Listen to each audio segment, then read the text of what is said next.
Une plainte collective va donc être déposée lundi pour dépassement du taux de PFAS et polluants éternels dans l'eau du robinet de l'agglomération de Saint-Louis. 400 plaignants portent plainte, entre autres, pour mise en danger de la vie d'autrui.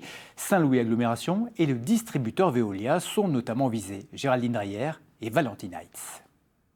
Les habitants de Saint-Louis Agglomération ont-ils délibérément été mis en danger en n'étant pas informés de la pollution de leur eau par des polluants éternels?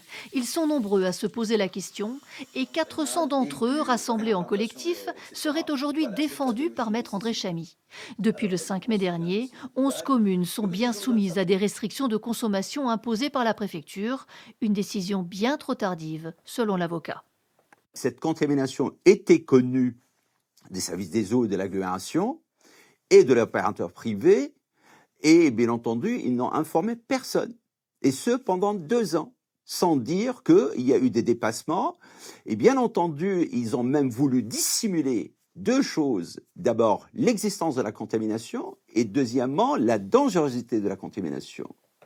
L'avocat affirme avoir des preuves éloquentes qu'il compte remettre au procureur de la République pour déclencher l'ouverture d'une enquête et la recherche d'éventuels coupables. Dans son viseur, l'agglomération, mais aussi le distributeur Veolia.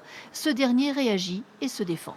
On a toujours été proactif dans cette logique d'information de la population auprès de la collectivité et puis auprès de l'Agence régionale de santé, ainsi que, n'oublions pas, la préfecture. Un renvoi de balle qui pourrait bien finir au tribunal, d'autant qu'une deuxième plainte devrait être déposée en septembre, portée notamment par l'association de défense des résidents de l'aéroport et Alsace Nature.